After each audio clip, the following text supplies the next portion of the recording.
Good morning, everyone. We're here to discuss Africa's green trade opportunities. My name is Jodie Keane. I'm a Senior Research Fellow at ODI, and I'm really pleased that you can join us and our esteemed panelists, and also I'm glad that you're here to hear opening remarks from Ambassador Amina Mohammed as well, who will be joining us shortly. So with COP28 taking place in Dubai this week, from this coming Thursday, the 30th of November, up until the 12th of December, trade will really be in the spotlight as a key contributor to climate action. As we know, there will be the first ever trade day that will be held on the 4th of December. So this will now provide a global platform to discuss how trade policies can better support climate goals. Today, though, we're going to reflect on Africa's green trade opportunities. And I'm really delighted that I've got a great lineup of panelists here to join us. But before I introduce each one, and before we begin our deliberations, we're really delighted to receive opening remarks for this session from Excellency Ambassador Amina Mohammed, the founder of Trade Negotiations Investment Forum, Nairobi. So we're really pleased to invite Ambassador to provide opening remarks, and we're hoping that Ambassador may be able to stay on the line and also provide closing remarks once we've heard from all of our panelists. So Ambassador, we're really delighted that you can join us this morning. Over to you for opening remarks. Thank you. Well, thank you very much, Jodie, and I am delighted to be here. Let me welcome all of you. Join Jodie actually in welcoming everybody to this session.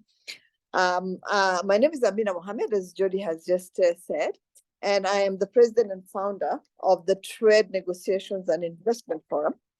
I'm delighted that I was invited by TNIF and ODI to provide the opening remarks to this extremely important and timely meeting that's happening just before the anticipated COP28 summit that's going to be held in the UAE.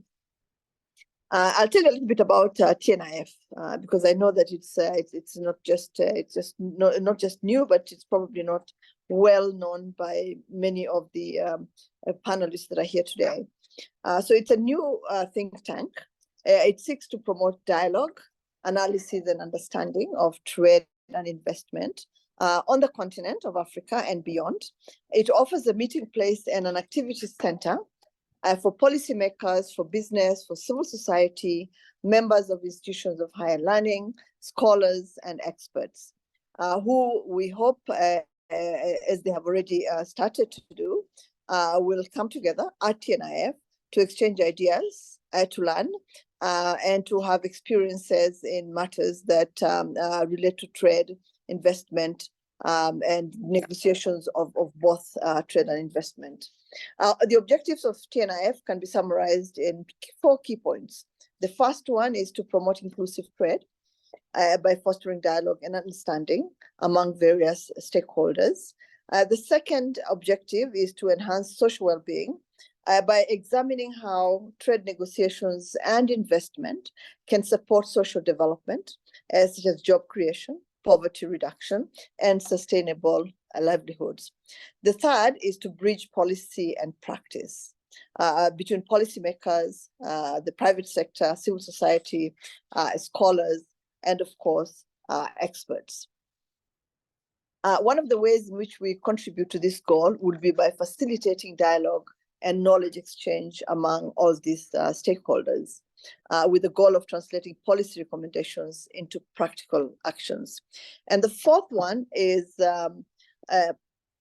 cutting-edge intelligence being provided, but also providing analysis on contemporary trade and investment trends, including through research and monitoring of the evolving global trade landscape, identifying emerging issues, and providing insights to inform decision-making processes. We hope that by addressing these objectives, we would contribute to a more informed, inclusive, and fruitful discussion and conversation on trade negotiations and investment. This meeting that we have today is extremely important. And I think it's important because we are going to also be discussing issues around climate change that are most pressing for our continent. I think you all know, it's no secret now, it's been spoken to many times, that Africa actually faces the brunt of the effects of climate change and contributes the least to global greenhouse emissions. So we suffer the worst brunt, but we contribute almost nothing. And we feel that with our youthful and growing population, we face an unprecedented development challenge, or maybe I should say a sustainable development challenge, providing economic opportunity, lifting millions out of poverty within a global carbon budget. There is no blueprint. It has never happened before. So we are in very unfamiliar grounds. And since it has never been done before, we are all trying to look for answers, for solutions, and for best pathways forward.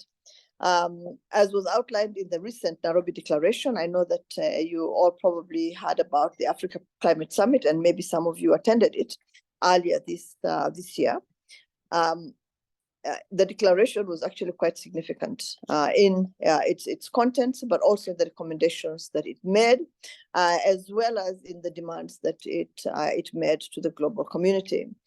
And what we said in the declaration is that Africa can industrialize, and it can be part of the solution to the climate emergency. We have vast resources. We have many producers that already rely on renewable energy supplies. Our carbon footprint, especially in Kenya, is extremely low because we depend on green energy for 93% of our energy needs. So we're actually the poster country for renewable energy. Kenya is the poster country for renewable energy. But this needs to be recognized, it needs to be supported, and it needs to be rewarded because it wasn't an easy path to choose. We made a very, very difficult decision to go that way. And we hope that the rest of the international community will understand this, will come and hold our hands and support us. We actually want to be 100% renewable energy reliant. And so if we get the right types of investment, the right kind of support, the supporting international infrastructure and architecture, then we will be able to move forward. At the forthcoming COP28, there will be the first trade day. This is unique, it's historic, and I'm extremely delighted that it's going to be happening. Long time coming. And it comes at a time when the major players are introducing measures to sanction and penalize trade that's perceived not to contribute to environmental outcomes. These are concerns that we probably share with many countries of the South. We did not, as I said before, we contributed the least and bear the biggest brunt. And it's going to be extremely difficult for us to accept to be penalized even further by having to adhere to measures that are being introduced, just in terms of carbon taxes for the products that are entering markets outside Africa.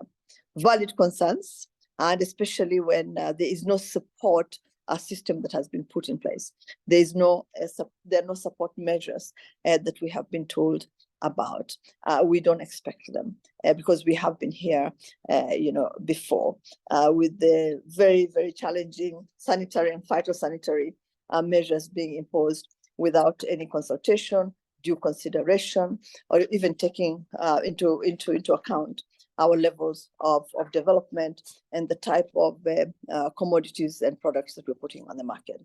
Our systems are adopting, And there are some discussions that we are having amongst ourselves on the continent. But we're also happy that within the WTO, there are reinvigorated discussions in the Committee of Trade and the Environment. It's clear that we need to go further, and we need to do this much faster. And whilst there's a preoccupation with border control, border carbon measures, issues of particular relevance to our countries, to developing countries, like technology transfer, carbon markets don't feature as prominently as they should. And we are going to be putting those on the table at COP28. It's actually good to see that the host of this year's COP summit is placing a greater emphasis on technology and energy supply. Incidentally, I've just come out of a meeting, an IGF meeting, where we're actually discussing exactly that. Emphasis on technology, energy supply, and how we can actually use technology to jumpstart some of the work that needs to be done, but also to leapfrog. We talked about the digital economy and how we can use all that to ensure that we are moving forward systematically. So we are looking forward to a COP that will provide solutions and will provide direction for us on the continent, and especially across the trade-related areas of relevance to our continent. I'm going to try and bring this to an end, but let me just say that it's our expectation that discussions at COP28 will influence the global landscape of trade and investment for many years to come. Right now, we have a lot of pressing issues to address, and I think for those of us who will be at COP28, I think it will be really important to come together and join together to drive this conversation forward. For us in Kenya, and I think for people across this continent, the private sector is going to be key, right, in achieving all the recommendations that are in the Nairobi Declaration. And so the views of the private sector, the recommendations of the private sector will be really, really important at COP28, in addition, obviously, to policymakers and governments. We hope that we'll hear of specific examples where the transition to net zero is shaping supply chains now, and not always to the benefit of our producers and our workers and our labor. We will also reflect on solutions and the actions which may be taken now to avoid adverse effects arising out of the spillover of mitigation policies adopted by the big players. So I want to turn to something that Jody and I think the advisory council of the TNIF have discussed, and that Jody has brought to the table quite forcefully, actually, and that is turning a green squeeze into more of a sieve of new trade opportunities. I think that, Jody, you are spot on. We really need to get that moving. We need a smarter trade policy, and for policymakers to actually start linking the dots, increasing due diligence requirements and transparency through digitization. And this will have the potential of increasing our participation in global markets. But again, only if the supporting infrastructure is available and is provided. We don't believe that as poorer producers, we should bear the cost of the global green transition. I think that should not be something that we're expected to bear, and especially not at a time when we are already investing heavily to adapt to physical effects of climate change. We also would require at COP28 global commitments on finance, on climate finance specifically. And we believe that it's only that the global green transition will only work if we square the circles around climate, trade, and finance. I'm really pleased that this panel combines policy and the business sector expertise and we look forward to your deliberations. I'm delighted that TNIF is partnering with ODI on this at this meeting as part of our work on supporting investment and trade in Africa. We at TNIF are looking ahead and forward to help Africa adapt to new green trade measures. We will be working on some analysis for a few of the African countries that have requested us to do that. But having said that, I'd just like to thank all of you for your attention and wish you well as you continue with your deliberations. I will be here for the end of the session. And I just wanted to make sure that I said I committed to being here until the end of the session, so that I can listen to everybody, but also contribute to the closing remarks. Thank you very, very much, Jody, and thank you, colleagues. Excellent. Thank you so much, Ambassador, for the opening remarks. And we're really pleased that you can join us and provide the closing remarks also. Excellent. Thank you so much. So the panel session will now begin. So I'm really delighted to welcome each member of the panel. I'll just briefly introduce each one, and then we'll move into the question and answer session. So firstly, Dr. Patrick Lowe, board member of Trade Negotiations Investment Forum, and former chief economist of the WTO. And we'll start with you first, Patrick. Then we'll move to Teddy Subramanian, chief executive of COMESA Business Council. We'll then proceed to Olum Wama, Green Trade Director at Trademark Africa. We then have Johnny Richards, who is the team leader at Trade for Development, FCDO, UK. And then finally, last but not by no means least, Dr. James McGregor, who is part of the Fair Miles Consortium. So I'm really, really pleased that you can each join us this morning. So let's get away, let's get cracking with the questions, and then we'll open up to the floor for the question and answer session. So firstly, Patrick, looking ahead to the trade day at COP28, what are the key issues at the heart of the climate trade nexus for Africa, and how do you think the multilateral trading system can better address them? Thank you, Jody, and good morning, everybody. Just to reiterate for a moment what Ambassador Amina said concerning Africa and climate change in a broader sense, Africa is only responsible for about 7% of CO2 equivalent emissions. Of course, mitigation is important even for Africa, not least for market access reasons. She also mentioned how Kenya has managed to transition very substantially into sun, water, and wind for its grid, a little bit of volcanic action as well. So I think those are examples of how African countries can also contribute to mitigation. But the real story for Africa is adaptation. Africa's the least to blame and the quickest to pay. Funding has fallen far short of what was promised, and how long is that going to continue to be the case?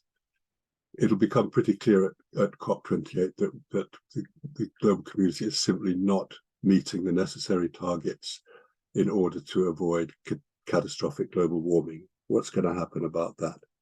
But just to focus in on what I was really asked to talk about, which is the trading system and all these challenges. First of all, I just want to briefly mention some of the more challenging aspects of this. One is carbon border adjustment mechanisms. This is going to fracture. I don't blame countries for doing this, because in the absence of international cooperation. But it is the very absence of international cooperation which is the tragic part of this. Economists were saying decades ago that there was a rather simple solution to this. The emitters would get together, they'd decide which industries to target, they would agree on a uniform carbon tax on emissions, and they would make themselves jointly accountable to each other for mitigation. Then you wouldn't have to touch trade policy, and that would have been so much simpler. And I consider that a major policy failure of governments, and maybe, just maybe, we could transition out of CBAM type arrangements, because they're going to multiply and fracture the trading system, into a carbon tax regime. That, I think, is a major consideration, and if I was in charge of making these decisions, I would be pushing very hard for rethinking the possibility of an international carbon tax. The second thing is subsidies.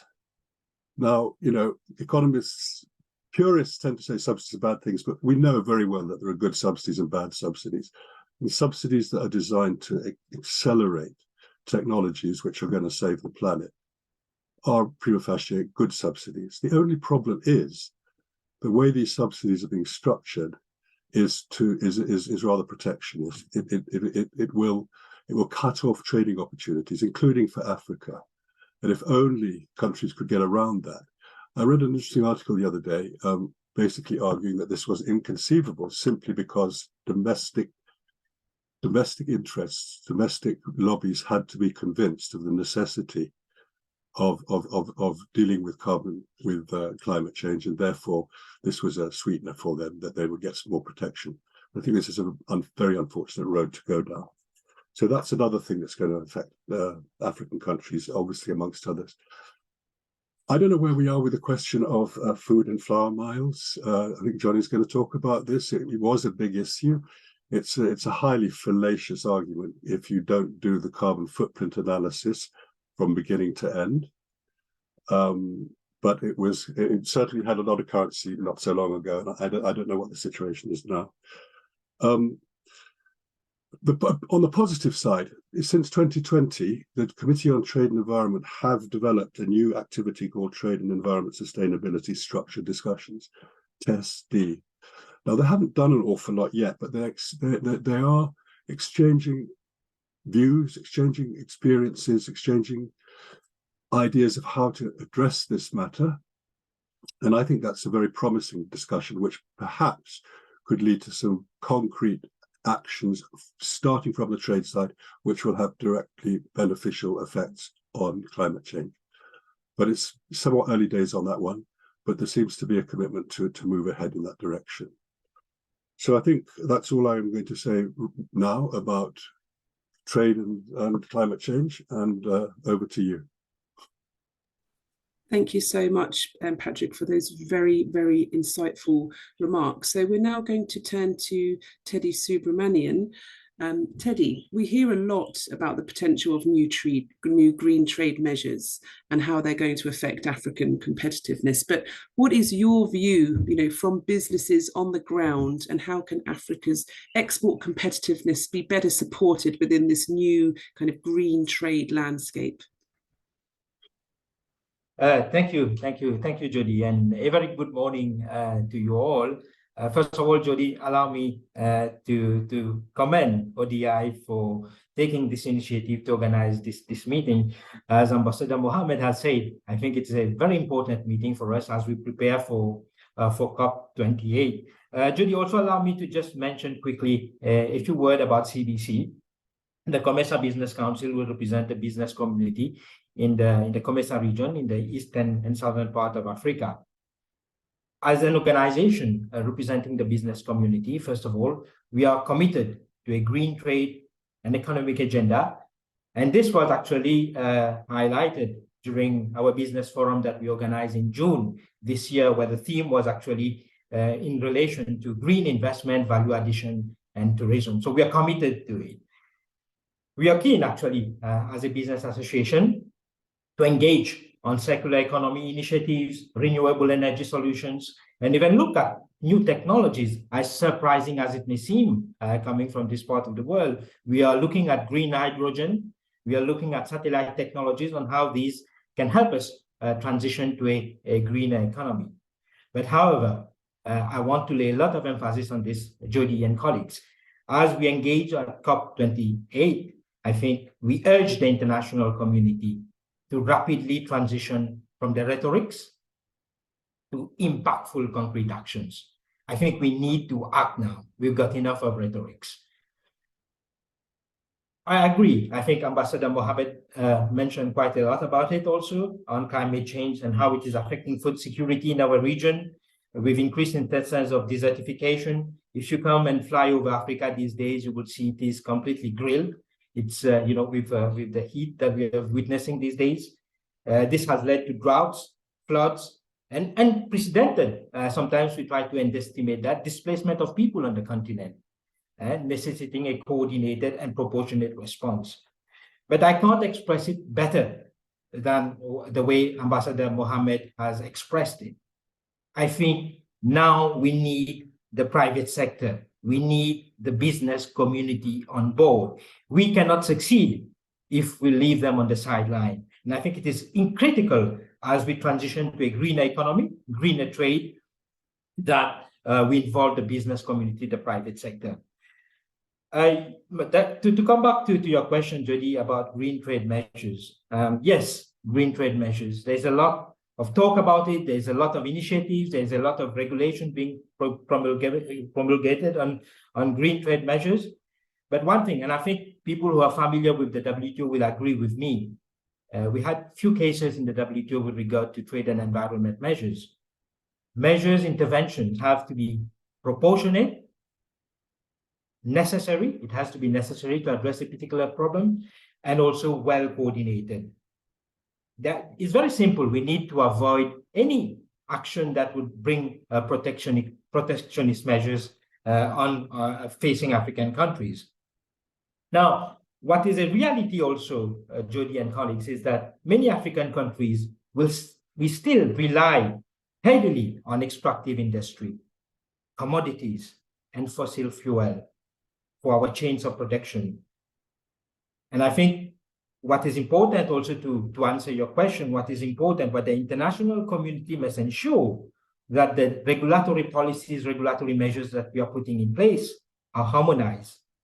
This, I think, will greatly help avoid a situation which many trade economists, trade lawyers are aware of, which we call regulatory spaghetti ball.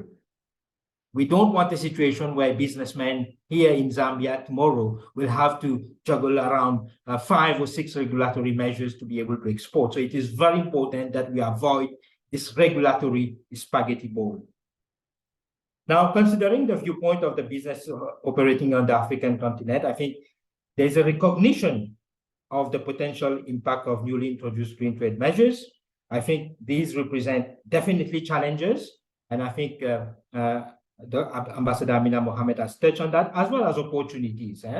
The challenges, I think, are well known. I think the compliance costs is going to be very high for these countries, African countries, adapting to these green trade measures like carbon taxes will pose significant challenges to small enterprises. Many of our businesses in the African continent, in the COMESA region, are MSMEs. Now, the compliance costs will significantly affect their comparative advantage. And then something we are also very familiar in this region, we face it quite a lot, is market access barriers, technical barriers to trade. Definitely, if we have some environmental standard, that would create additional barriers to trade. But as an organization representing the business community in this part of the world, we are not close on these measures. We are not saying they're necessarily bad, they are challenges, but they represent opportunities as well. And I think we need to look at the opportunities, for example, in terms of innovation and differentiation. Embracing these practices will empower African businesses, for example, to foster innovation, setting them apart in the global marketplace. But we need to make that step. And also access to green markets. Conforming to elevated environmental standards will help us unlock opportunities in green market, potentially getting some preferential access as well. Now, what can we do, Jody? What can we do, colleagues, for the African countries to help them embrace a greener trade? And I think that was mentioned a bit earlier. Capacity building is very important. We need to invest in training programs to build the capacity of African businesses. That is key for them to adopt green technologies and meeting international standards. Financial assistance, financial support is very important. Now, support grants and low interest loan and so on. And I think Ambassador Mohammed mentioned about it, and also Patrick touched on it as well, on the work being done at the level of the WTO. Very important. Probably we need to, I'm not saying that we should blindly accept what is being done on green subsidies, because that could have negative impact as well, but probably revisit WTO's approach to green subsidies in that regard, and the work on the Trade and the Committee on Trade and Environment as well. But at the moment, if you look at the WTO agreement, some of the provision to subsidies, green subsidies, have lapsed. So it's an opportunity to revisit some of these provisions, these approaches in the WTO, how we can make green subsidies more efficient and help African countries. Policy advocacy is very important, but collaboration also between government, international organization, and which leads me to the first point I was making. Important to bring along the business community, because otherwise it will remain an empty shelf. All the initiatives that we are taking globally without the people who actually have to implement the measures and face the measures is going to be an empty shelf. So we need to bring the private sector and the business community together. Incentives for innovation, of course, very important. Of course, market access facilitation. So these are some of the measures that we can take to beef up, to improve Africa's export competitiveness and help them move to the green trade, green technologies. So in summary, Jody, yes, African businesses will face challenges, but there are also opportunities. So we have to take these measures that I mentioned in my intervention to help them reach up to that level where they can trade internationally and regionally. Thank you. Thank you so much, Teddy, for that. So great that you were able to pull in the kind of multilateral picture on subsidies as well, and translate that into what that means in terms of the realities on the ground. Thank you so much. I'm actually going to pass now to Welmar from Trademark Africa, just so we can continue kind of in this vein, really. So Welmar, the African Continental Free Trade Area, the agreement is underpinning intra-regional trade growth on the continent. But can you tell us a little bit more about your activities in terms of trying to kind of expand green trade opportunities, adapt to policy changes that are coming down the line from external markets, as well as kind of deepen intra-African value chains? Thank you, Jody. Your Excellency, Ambassador Amina Mohamed, distinguished panelists, colleagues, ladies and gentlemen. First and foremost, perhaps our immense gratitude to ODI for the opportunity to highlight, some of the green trade related intervention that Trademark Africa or TMA is implementing, and what this means for increasing Africa's share on global trade, because that's a concern for us as well, boosting intra-African trade, addressing climate change, and economic growth, and prosperity of the continent and the African people. But first, perhaps an understanding of what you mean by green trade is necessary. For us, green trade considers three aspects. The first is when increasing trade does not result in negative environmental externalities. For instance, ensuring that we reduce or avoid greenhouse gas emissions in transport and logistics through the deployment of low-carbon transport technologies and modes, as well as efficient logistics that reduce idling and with associated emissions. The second aspect is when trade itself is cautioned against negative environmental hazards. For instance, climate proofing of transport infrastructure, markets, and other infrastructure required for trade. And I think colleagues from the wider Eastern and Central African regions that are present in this important conversation would agree with us that just how important and crucial climate proofing of infrastructure is, given the mobility challenges we're currently experiencing with the ongoing El Niño rains. And the third aspect, which is also critical to us, is gender inclusion and the inclusion of those that are often left behind. In addition, as TMA the role of trade in reducing food insecurity and thus enhancing climate resilience is important to us, especially understanding that food production in Africa in particular is inherently climate dependent. And so enabling, for example, intra-African trade in food, e.g., trade between food surplus countries, such as Tanzania just down south here, Uganda, and Zambia to some extent, with the food deficient countries in the Horn of Africa, is therefore priority action under the Green Corridor strategy, that TMA is implementing, that actually also underpins its green trade work. Let me turn to some specific examples to illustrate some of these points. One, together with the government of Kenya and the funding support of the European Union, the Netherlands, and Denmark, TMA is currently implementing a project that is aimed at shifting Kenya's horticulture export from air freight to sea freight. This is essentially in response to developing in the EU market in particular, and I think that's something that Patrick alluded to. There have been some conversations around air carbon miles, carbon intensity of products that are being shipped to Europe and other major export markets, especially for African, fresh produce.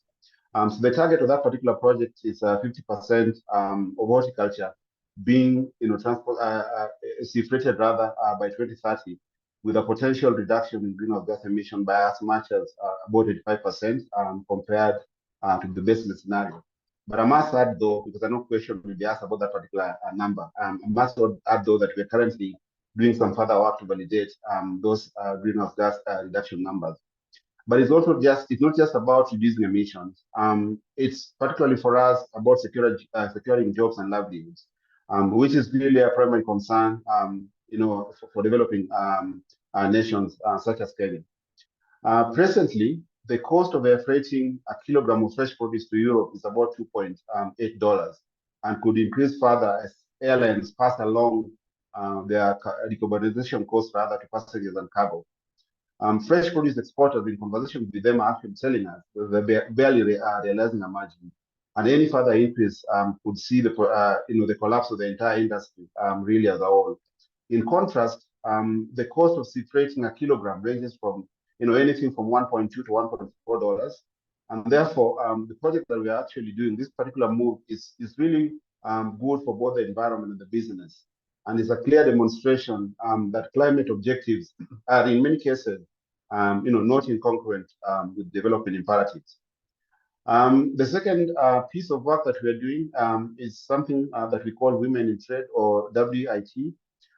For us, providing women with safe, secure, places to trade in the form of marketplaces. I think if you visited Africa, you would notice, open air markets. So really, shifting our women traders from such kind of harsh environments, to build, infrastructure that protects them from, the harsh elements of weather like wind, rainfall, and high temperatures, enabling them to trade for longer hours and in a more dignified manner. It's also a key intervention that TMA is implementing.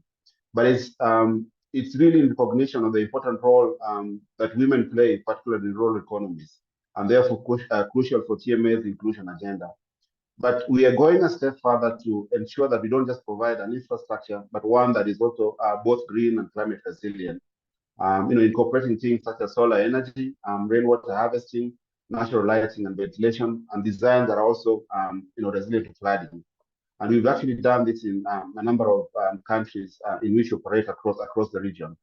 Thirdly, TMA has played and continues to play a crucial role, especially in the removal of non-tariff barriers, or NTBs, as our colleagues in the custom space refer to them, and also our bread and butter, the development of one-stop border post. I think at the moment we are at about 15 in number and growing across the continent, especially in countries in which we operate. This again is in recognition of the fact that in addition to the massive infrastructural gap that needed to address, especially in the transport infrastructure that plagues the continent, NTBs present a real threat to trade within the continent, and really the success of even the African continental free trade area. So really that's a major area of concern. As indicated, intra-African trade in agricultural produce and products is particularly important for enhancing food security and climate resilience. In addition, it could address yet another climate change challenge, that of food loss and its associated greenhouse gas emissions, with estimates indicating that as much as a third of food that is produced globally is lost or wasted.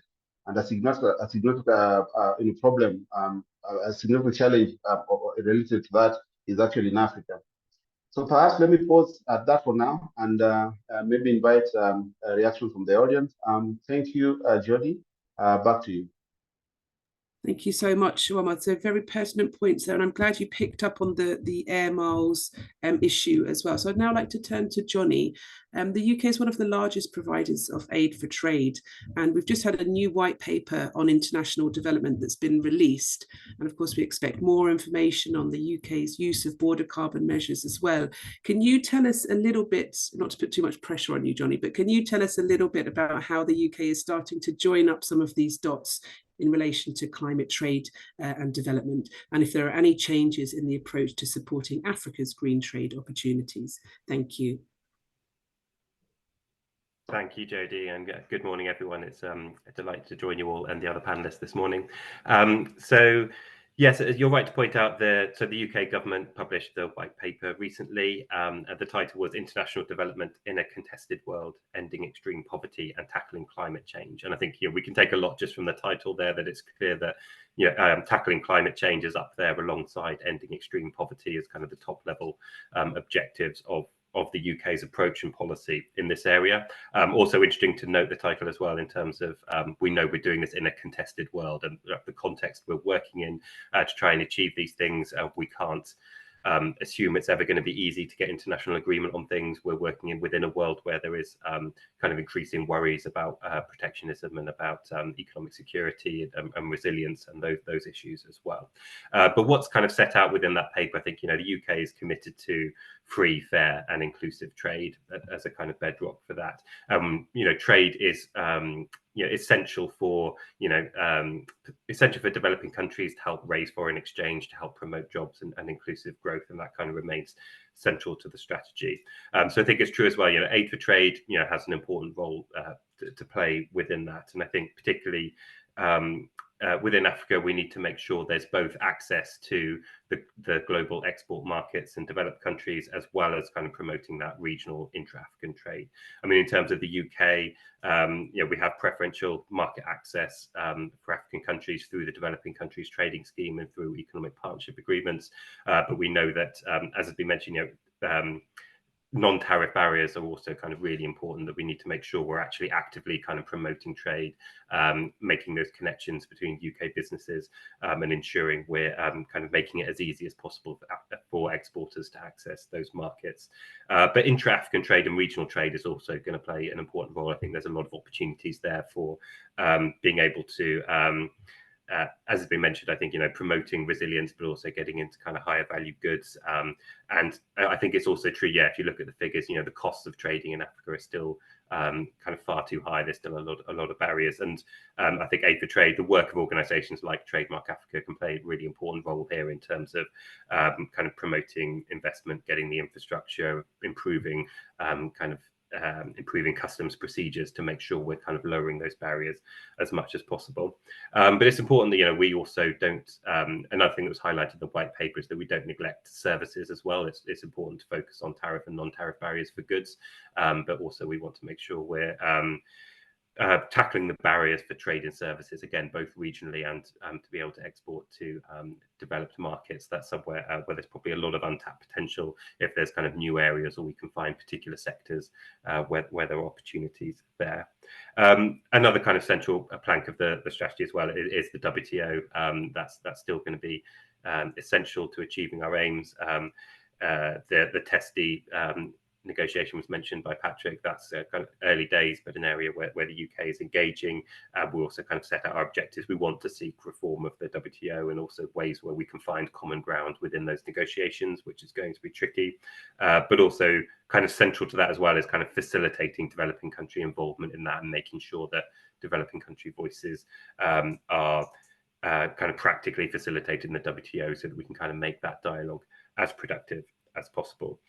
So it's also mentioned within the white paper that trade is seen as a solution, part of the solution for climate change, and I think that links to mainstreaming that throughout the work we do on overseas development assistance, and how we look at trade, making sure climate change, emissions, these issues are something that is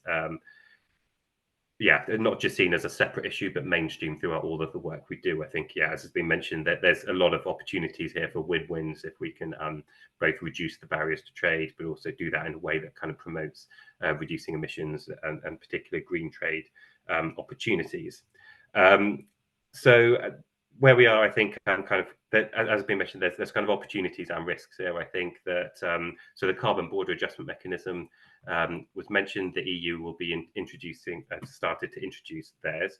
I think where the UK government is on this, there was a public consultation held on potential CBAM measures, which the UK is now reviewing those responses. So a decision has not yet been taken on whether and how a CBAM might be implemented in the UK, but we're aware that that does create concerns amongst developing countries, that it could be something that introduces costs for compliance. But I think one thing that is very clear to us is it's really important that if that is done, it's done with proper consultation with the people who may be affected and with developing countries, and we think about the way that it could be implemented in order to try and manage that. But more widely, I think it's true that as there are efforts to kind of decarbonize and prevent carbon leakage, I think the UK has always been clear that our priority is to seek international solutions for carbon leakage and carbon prices, and I think we'll continue to push for that. But it's in the absence of meaningful progress towards those international solutions that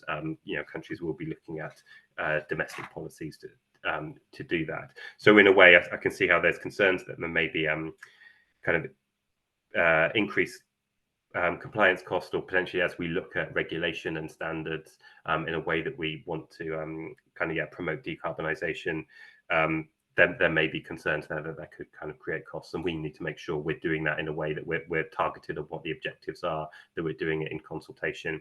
And the flip side of that is to make sure at the same time we're making the most of the opportunities that there may be in terms of promoting renewable energies, making sure Africa is a continent with huge amounts of natural resources. We need to make sure that there's also a push towards kind of greater value added within regional supply chains and within access to the developed countries market, and looking for new opportunities in there, which also includes services and environmental services, or kind of activities that may be helping to promote trade in a way that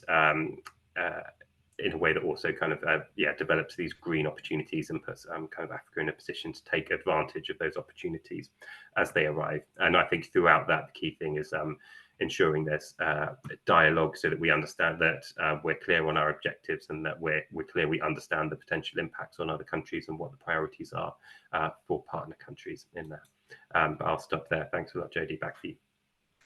Brilliant. Thank you very much, Johnny. So good to know about the kind of still consultations on CBAM and whatnot still ongoing, but good to have that kind of strong emphasis there on in relation to trade and mainstreaming, and considering all of these aspects related to the climate change, the new context that we have because of the climate emergency. Brilliant. So I'm going to pass over now to James. So James, there's quite a bit already now in the conversations, the interventions that you've heard so far, that you can probably pick up on already. But if you could just tell us a little bit more about your work, which is looking at businesses and in particular retailers' responses to net zero strategies, and why should we be concerned about these strategies?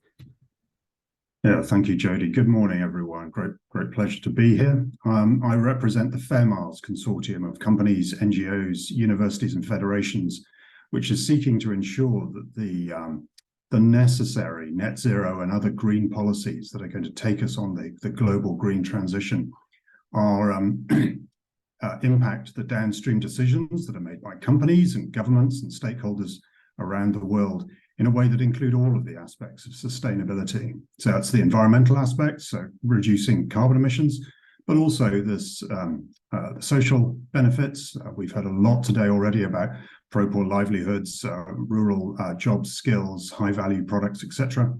And also the economic opportunities that can help be a ladder out of poverty for many relatively poor producers in developing countries. We need to do this in a way which is evidence-based, it's scientific and robust, and so that's the point I wish to take. I feel I risk reiterating a lot of the great points that have been already put forward by the panelists, so I'll do my best to sort of add value here. But the really important reason that this is on the table pre-COP this focus on reducing carbon emissions, we all agree with, but we don't want to reduce the opportunities to achieve the Sustainable Development Goals. And I'm going to quote Amina. She said, "As poorer producers, we should not bear the costs of the global green transition." I think that's a really important point to make here. We're talking about social justice here, but we also want to help companies and federations and governments make the right decisions. And just like in life, not all decisions are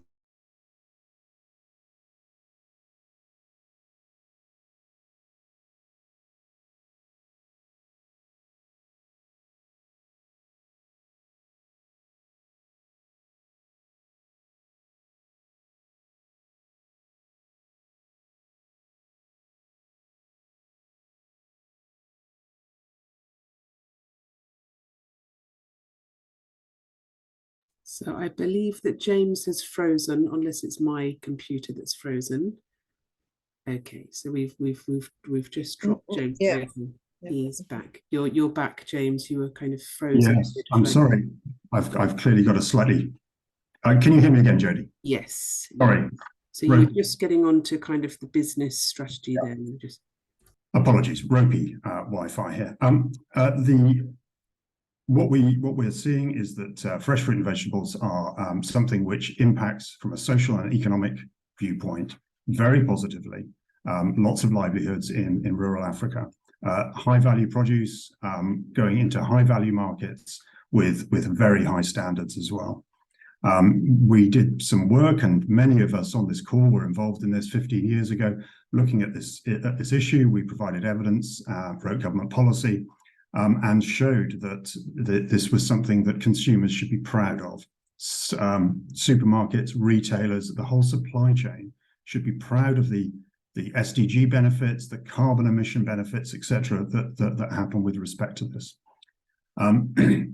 There are obviously concerns that right now the focus on net zero policies and the looming decisions that are going to be made at COP could give the wrong sort of incentives to some of these stakeholders. And we have seen one major European retailer that is using the reduction in air freighted produce, so in other words, fewer livelihoods being benefited, as a marketing tool. So this is something which is happening right now. There are no guidelines. We understand that these decisions are difficult, and we can see that there's the need for more information to be put out into the world. In 2006, we had the challenge around food miles. This was well countered by evidence and collaboration of consortium of stakeholders along the supply chain, including governments across Europe and in Africa. What we saw after this, particularly through a lot of great promotion from the major retailers, was that trade thrived. Consumers were proud to eat or to consume and to buy produce from these excellent, high value, highly skilled farmers across Africa. And there is a concern now that some of those lessons have been lost or forgotten, and need to be reiterated. What we'd like to see at COP is that trade can be turned back into the green shield that a lot of these farmers and livelihoods require. Thank you, Jodie.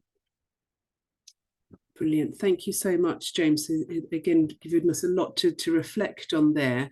And we do have some questions that have already been posed in the Q&A box, but I would encourage all participants, if you do have questions, do put them in. There's a question and answer chat. So please do put your questions in there. I mean, we've got a few different approaches really to the question. Some are kind of more focused on mitigation, on carbon border measures and carbon taxes. Others are a bit more kind of thinking about the scale of the transformation that we need. So let me just turn firstly to Patrick, if that's okay, Patrick, just to pick up on this point about, and I think it's from Bruce Byers from ECDPM in Brussels, and he's posed a question with regards to the EU's approach to carbon border adjustment measures. I'm not sure if you can see the question there in the chat, but he's saying that it's striking that the EU sees the CBAM as an internal measure, not related to trade. It's not about carbon leakage. It's not about decarbonisation. So Bruce was just wondering if you could say a few more words about how you could imagine this could be best addressed through the WTO. I think there are some other questions there that have picked up on your points around carbon taxes as well, but we'd welcome your thoughts there, Patrick, and you might want to provide some recommendations for the UK as well in this context. Okay, well, thanks, Jodie, for putting me on the spot. The only way I can see how the EU could say this is internal measures, they think of it as one of those excise tax type things, where there's no discrimination at all. But the problem with that is that they are determining what this price should be for the rest of the world if they want to trade with the EU. And it's a strange market in the sense that the price is determined through the ETS, the European Trading System, right?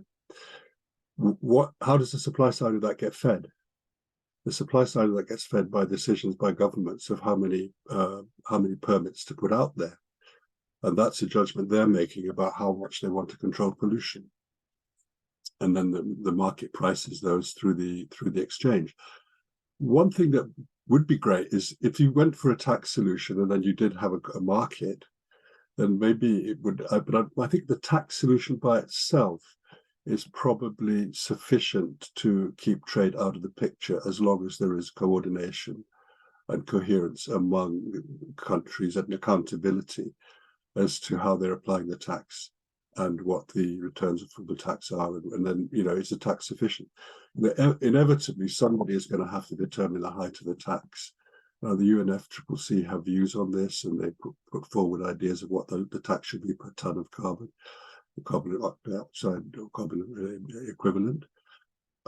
So I think it's actually quite hard to see how, if you're going to go this approach and have a market that's determined, the price of the market is directly determined by the government concerned, how you're going to get coherence across frontiers. Which is why it sort of takes me back to the idea that the only real way of doing this is for each country to take responsibility for its carbon emissions through a tax, and then to be accountable for that. But there may be something I'm not getting. But I know I can see how you want to call it an excise tax, but there's still the question of how that market is built and who determines the prices. Yeah, there was an interesting event not so long ago, just a couple of weeks ago, with Bruegel, that brought together a representative from the Commission and was also kind of touching on this issue as well, Patrick. But yeah, it is tricky, and the UK is also going to have to navigate this as well. So Teddy, I'd like to pass to you, if that's okay, next, just to pick up on this question about about investment and the kind of scale of investment that's needed within the context of this transition process. So I was wondering if you could perhaps say a few remarks in relation to investment and what's been, you know, with the kind of the perspectives from COMESA and kind of what's happening there on the ground. That would be really helpful. Yeah. No, thanks, Jodie. That's a very pertinent question. I think some of the speakers also touched on that.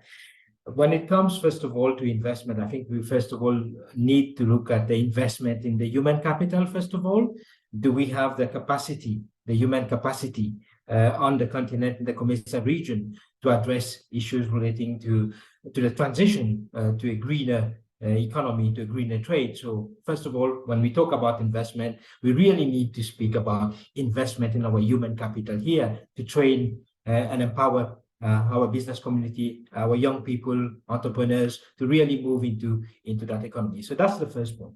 The second point is really about infrastructure. It's no secret that in many African countries, many COMESA countries, there is a deficit in terms of infrastructure.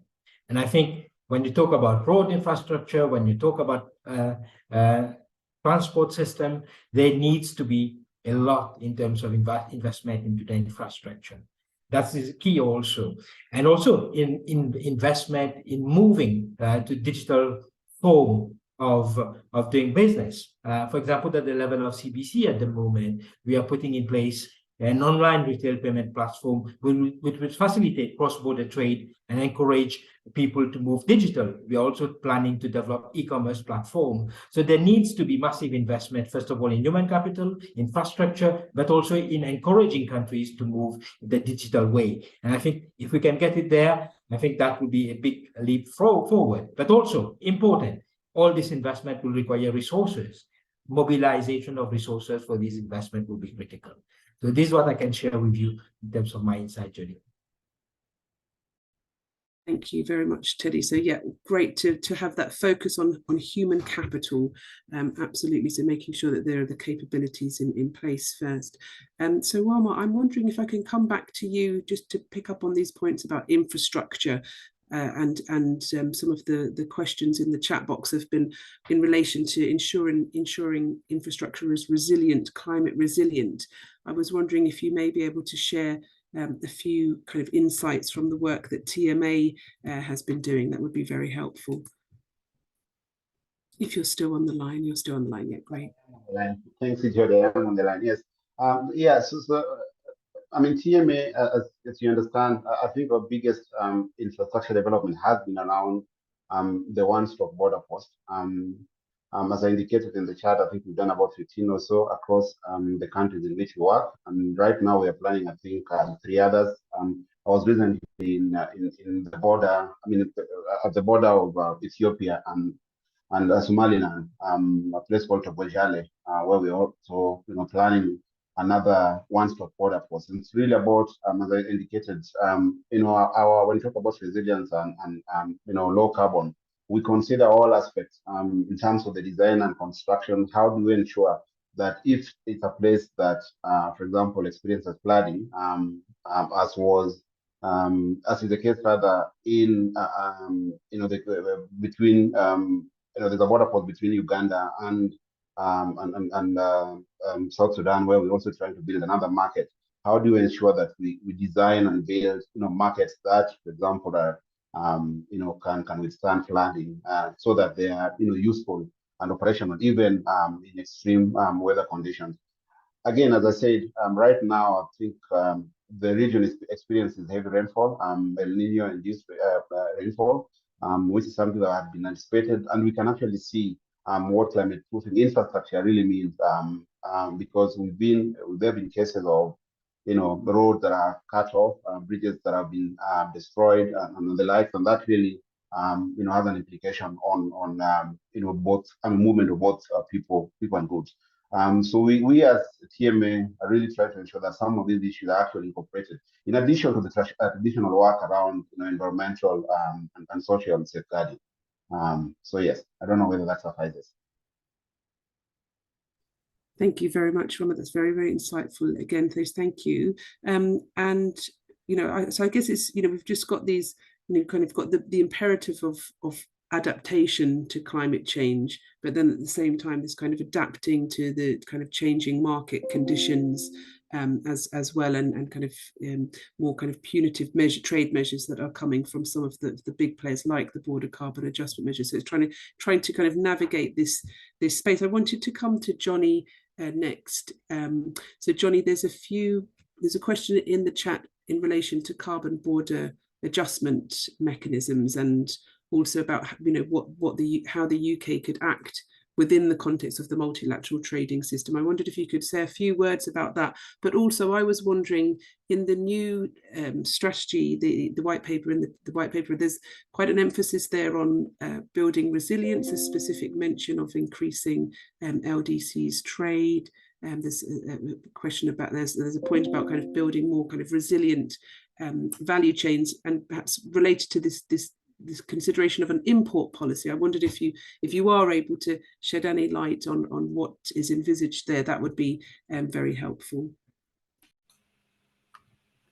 Thanks. Yeah, happy to kind of give an overview of that. I think on the so it's on the CBAM. I think as has been mentioned, I think the CBAM and WTO and those issues. The UK thinks does believe that international solutions will be the best way, and like international coordination is going to be incredibly important on that. But I think, yeah, we just have to be realistic that it's been incredibly difficult to kind of find consensus and find international agreement on these issues. And I think that's why we are where we are in terms of CBAMs being looked at by the EU and coming in as a domestic policy. I think there's the first best solution is always going to be an international agreement on carbon leakage or on carbon pricing. I think, and as to there's a comment in the chat, I think, there is part of, I think the reasoning behind a CBAM and the way it would work is actually introducing a CBAM creates an incentive for other countries to do their own carbon taxes or carbon pricing,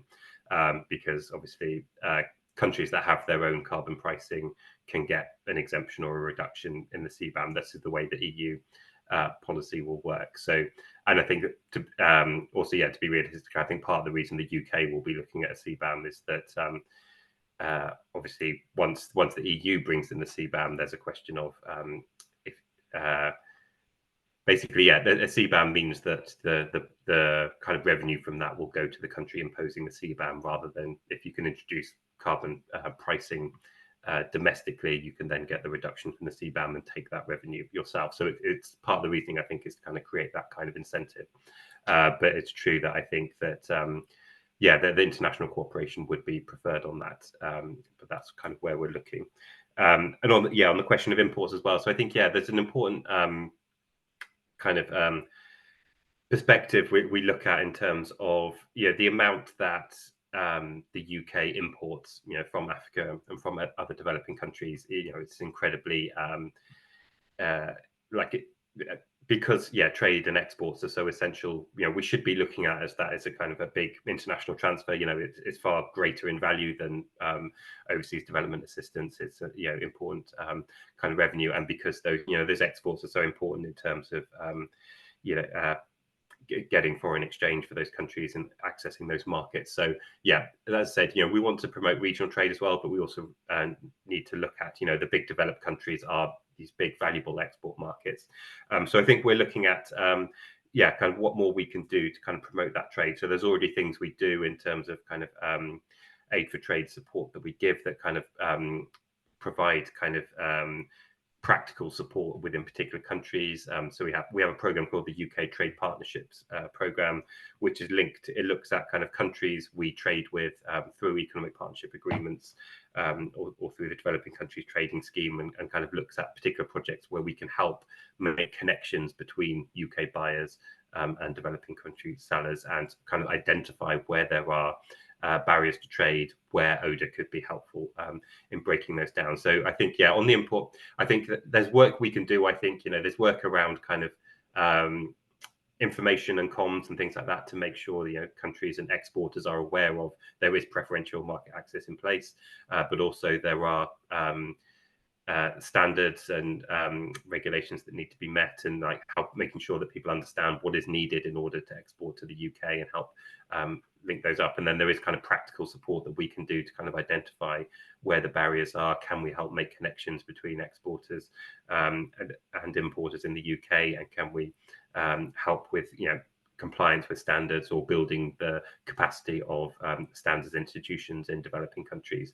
So I think there's a lot of work we can do to kind of recognize that the amount that we import from Africa is an incredibly valuable kind of flow, but what can we do more to make sure that the preferential access that's there is being used, and that we kind of maximize the benefits of that. Thanks. Thank you very much, Johnny. Patrick, do let me know, Patrick, if you want to come in on any of those points there in relation to CBAM. But I'm also quite conscious I don't want to just keep this discussion focused on CBAM and border measures, because the agenda is far broader than that. And I'm also quite conscious that it's also kind of learning from kind of other countries that are making this transition, and what lessons can be learned there, rather than thinking about, barriers are being enacted in this country, what do we do? So I'm just quite conscious that if we were to have a future discussion, perhaps we could focus on that. But Patrick, I can see your I'm not sure if that's a finger waving as in a hand. Yes. Okay, great. Patrick, if you're not just very briefly, I want to say that I don't have much to add to what's been said. I think it obviously is suboptimal what we've got, but maybe it'll make a difference to carbon emissions. I think it will. But the other point that that I think really we should be worrying about too is if Africa's going to industrialize, if Africa's going to diversify, it's going to run up increasingly against discriminatory subsidies. And that's just another issue. I just put it out there. I don't know if we've got time to discuss it, but I think that's a real something coming down the road, which hasn't received much attention. Yeah, that I'm aware that there are some discussions ongoing. I think that if I'm not mistaken, in Geneva next week on the subject. I think it's IISD who are convening a group of experts to look at this issue as well. I absolutely share those points, Patrick, that yeah, I mean, the private sector is being given kind of a big boost in some parts of the world, and that's just completely absent in others. I'm wondering, James, if you might like to come in on this point about private sector engagement, and just also, kind of picking up on some of the points that Teddy's raised as well, in terms of increasing awareness of the business community in terms of new opportunities and so on. I hope you're still on the line with us, James, but it'd be really helpful just learning from your work, the work that you've been doing as part of the Fair Miles, bringing the private sector together. I mean, are there any insights that you could share within this the context of this discussion here this morning?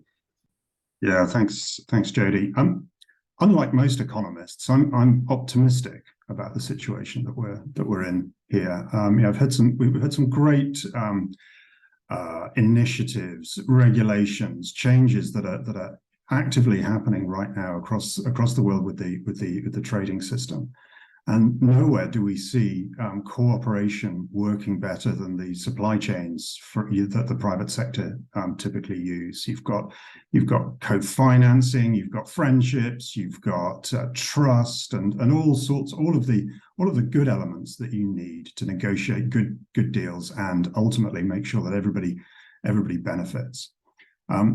What the private sector is looking for is guidance. So I work with a wide range of companies around the world, from professional services through to the big dirty ones that dig things up and transport energy, but also the green ones that do sort of green steel in the north of Sweden, and in also all of these companies are finding it very challenging to know what to do.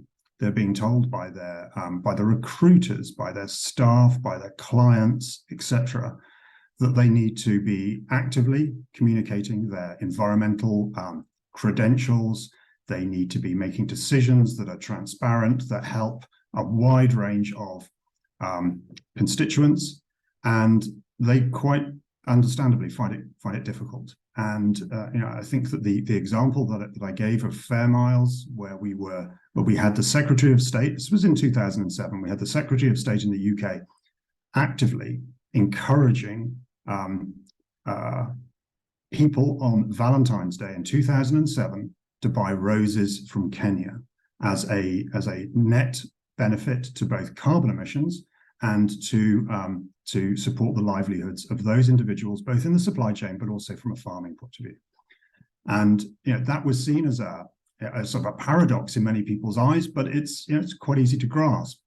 But we also see now, my mum never got it. I don't know, a lot of consumers never quite got it. But I think that what we did see there was that the private sector really understood this and took it to heart. What we didn't really have at that point was any sort of standard way of putting this all in one place. How and who is going to balance carbon emissions, livelihoods, future economic opportunities, opportunities that exist in the high value produce sector. How is that really going to trickle down to support rural livelihoods? We know it does, of course, but is this something that we should be encouraging more of, or should we be looking, as Uma was explaining, the great work that Trademark Africa is doing around the sea freight issue there, a mitigation and hopefully adaptation and an economic benefit to everyone. So I think within all of this, there is need for more data. There is need for improved guidelines that are simple. And yeah, I fully understand. I've read a lot of them. I haven't read all of them, but there are a lot out there. But whenever I take these guidelines, these approaches to companies, I always need to tailor it first. Whether it's a TCFD or a TNFD, which is Task Force for Climate-Related Financial Disclosures, or TNFD, which is the Nature-Related Financial Disclosures. Whenever we go down these pathways with companies, it's always a journey. You take them, it's about helping everybody understand, firstly, what we're asking, what is needed, what the upsides are for the company, but also what the potential downsides are. What's going to change? What are you not going to be doing in the next, in 10 years' time? What are you not going to be doing? What we need to make sure is that those win-wins, low carbon, high livelihoods, great economic opportunities, and have been around for a long time, such as the fresh fruit and vegetables trade with rural Africa, and many other rural parts of the developing world, that those do continue. That in 10 years' time they're much bigger. They're hopefully more, even more transparent. But it's also something that I think what we see is that ultimately we're asking companies to make investment decisions. If we break it down to that and we just say we are talking about investment decisions, that's the language where we can really influence change. As an economist, I'm able to have those conversations with the CFOs of companies, and once you're talking about numbers, it makes a big difference. We still have wide grey areas here, though, so I'm optimistic, but I'm also aware of the scale of the challenge, and ultimately the scale of bringing everything that we've heard about today into one place, that then I can put that in front of my next client and they can say, oh, I understand that, and I'm fully aware of what's going to happen and what I need to do to be part of that solution. Thanks very much for that, James. So I'm also thinking ahead, thinking about the kind of UK's role here as well, and thinking ahead to, trying to bring these aspects into the UK Africa investment summits in the future. That would perhaps be quite useful as well. Well, there was a brief question in the chat about this transition from air freight to shipping. If you were able to just spend kind of 1 minute just providing a little bit more information. 2 minutes max. Yeah, 2 minutes max. So as I said, I think this is one project that has actually a clear demonstration to us that climate objectives can actually be aligned with development imperatives, in the sense that we're not only reducing emissions, we're also looking at the cost of transporting fresh produce to Europe. As I indicated, present it by air freighting is about a kg going for about $2.8, and could actually increase further as airlines pass along their decarbonization cost to passengers and cargo. In contrast, a kg by sea freight is between $1.2 to $1.4 at the moment, right? And so really, our fresh produce exporters are already complaining about the cost of air freighting, and any further increase could actually see the total collapse of the entire industry as it is. And so really, this is one of those projects that is not only good for environment in terms of emission reduction, but also quite good for business. So an alignment of climate objectives with development imperatives. excellent. Thank you so much for providing that detail there. So we've had a really rich, engaging discussion, and I feel perhaps if we were to do this in the future, maybe we maybe focus on fewer issues, because we've covered a tremendous amount of ground here, with the different interventions and the perspectives, from the kind of thinking about the multilateral trading system to the kind of realities on the ground, and we've also outlined some kind of policies for looking ahead as to how to change some of the dynamics regarding kind of adverse effects on African export competitiveness. But what I would like to do now is just pass to Ambassador Amina Mohammed for closing remarks before we wrap up this session overall. So Ambassador, I hope you've enjoyed the discussion, and we look forward to hearing your reflections as we wrap up today's session. Thank you, Dr. Jody. A very, very interesting session.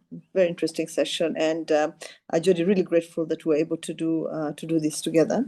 I'm hoping that next time we'll have a longer session, so that we can have much freer, I think, exchange of views. Without being constrained by the time that we have, but everything that has been said has been really critically important for just the journey ahead, because it's going to be a very interesting journey, but also a very challenging one. And what we said about just turning the green squeeze into the seeds of new green trade opportunities. What has been said about the place of international cooperation, the need to ensure that members can still access markets, especially developing country members, to developed economies, without the imposition of additional constraints and measures. I think the fact that African countries would need a lot of support, a lot of infrastructural and architectural support to just ensure that they can transition without having to bear a disproportionate burden. They need to focus on regional value chains. And I think what was said by TMA, very, very instrumental. We're really grateful to them for all the work they've done. The one border, one-stop border posts have been very, very useful. I was actually present at the opening of 2 of them, and so I know how much work went into just putting them in place. But even what he said about just making sure that we're meeting the climate objectives and development imperatives without additional cost. And obviously, what we said about poorer countries not having to bear, right, the cost of the global green, transition.